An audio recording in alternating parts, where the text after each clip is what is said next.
Welcome to Isaac Speaks. Make sure that you follow, like, and share, and be prepared to be inspired and motivated to become the best version of your best self. Welcome to Isaac Speaks. Today we're going to be talking about purpose. I know, right? What does that word even mean? When I was little, I was for sure that I was going to be a scientist. I thought that the whole world was just beautiful. I remember seeing a dinosaur skeleton and I was just like, oh my God, they're that big. And it was just like, wow, I'm going to dig in the dirt for the rest of my life. And I thought for sure that was where I was going. Then around the third grade, as I put in previous videos, I started playing football, and then everything changed because my whole life became about sports. I remember grown men, they would come up to us and they would be like, y'all are going to be the group. Y'all are the ones that are going to win the state championship. Y'all are going to go national. Y'all are going to be the best football team ever.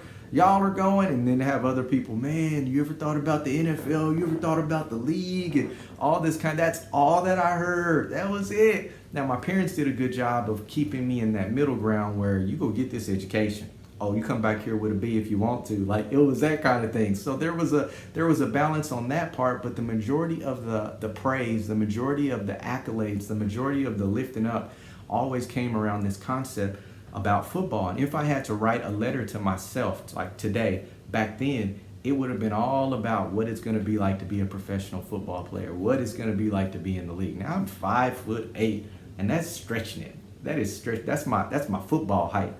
And I was 5'8", 100 and nothing. But somewhere in my head, in my small little circle, my brain, I was like, oh yeah, baby, I'm one of the fastest people in the city. It's going down. But then one day I got introduced to the real world where there's people that are 6'4", 240, that are running the same speeds that I have, and they outweigh me by almost 100 pounds. Like, it was a reality check. And what did that do to my life? It shook everything. I had stuck all this hope, all this faith, all this confidence, all these dreams were in one place. And there was not one moment there. I cannot remember one moment where I sat down and I asked me, what gifts and talents do you have? Like, where do you feel like God is leading you to go? Where do you feel like you're called? Is there something about your brain that brings you joy? One of the hardest things that we have to convince young people of these days is that your most important aspect to your reality is not how fast you can move your legs. That there's this thing on your head that is one of the most powerful tools known to the universe, known to all created things. Like, it is special and you have it, and within your tool it's wired and configured to do things and manipulate and operate in a way that other people can't do. And if you can master that, if you can conquer that, if you can develop that, then you can bring out of that things that nobody else will be able to get. And here's the catch, and I hope you're listening to this is deep. Everything that we desire, I said this before, is on the other side of a changed mindset. It's in the changing of our mindsets that we begin developing our gifts. But here it is. What the world is looking for is not your mindset. The world is looking for the gift. And what the world does is they equate value based on your gifting. And the more value they add to your gifting, the more money that they give you. So the very first thing that we should be talking to our children about, the very first thing that we in our current state need to be deciding is, what am I gifted at?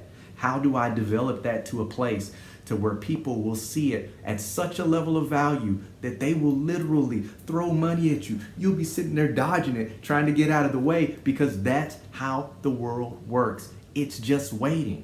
And so many of us take time to develop ourselves. So many of us take time to work on the one thing that truly matters, the one thing that can bring change, not just to our lives, but to everybody else. One of the most selfish things that we can do is not develop ourselves. Because when we go out into the world, everybody else gets a secondhand version of who we are. They don't get our best love. They don't get our best peace. They don't get our best wisdom. They don't get our best understanding. They don't get our best anything, because we have not taken the time to pull that out so that we can serve it to them in a way where it benefits them.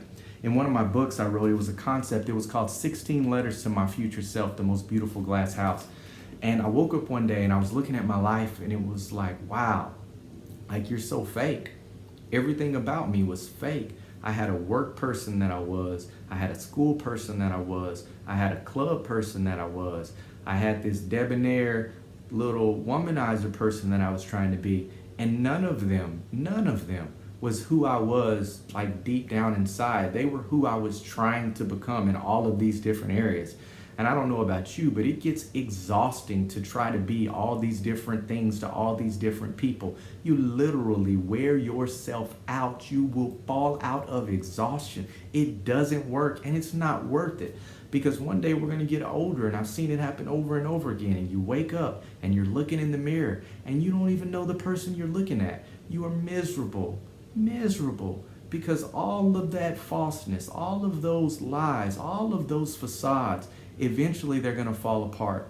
They're just like a glass house, the most beautiful glass house.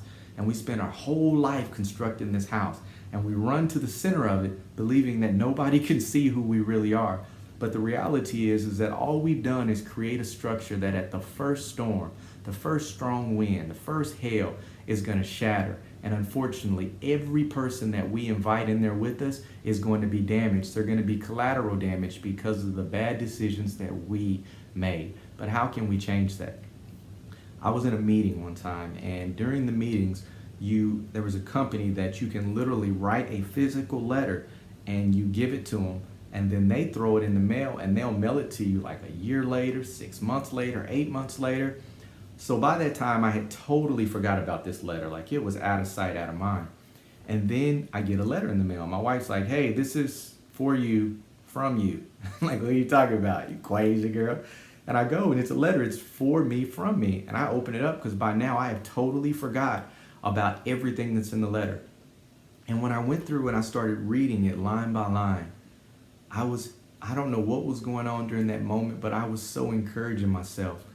Whenever you get this, don't be in the same place. Whenever you get this, look, you're not using your time wisely. You have to do better. Whenever you get this, please make better decisions for us. And it was line after line after line after line of conviction. And so that occurred to me. I wrote this book, 16 Letters to My Future Self, because there are all these areas in life where if we could speak to ourselves in the future, what would we say? What would I tell me about the people that I'm currently hanging out with in the future? What would I tell me about how and where I'm spending my time? Like, what would I encourage myself to do in the future? And so what happened was I realized that I can do that.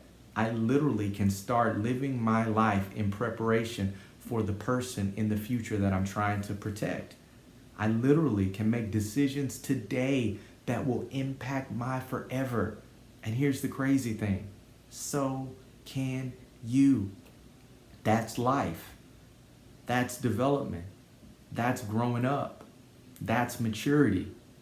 That's what it means to finally grasp the fact that you have a purpose and that you can choose to willingly start chasing it, that you can choose to willingly go for it, that you can choose that whatever it is that life has for you, come hell or high water, you're going to kick down the door, climb over the wall, fight through the guard, whatever it takes to get there, you will get there, because living a life that is below your potential is just unsatisfactory and you will not let it come to pass.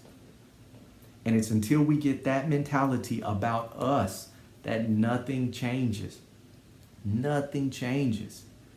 When you become in love and get passionately desired about becoming the person that you were sent here to become, your whole world will change. And no one will be able to stop you. Negativity won't stop you.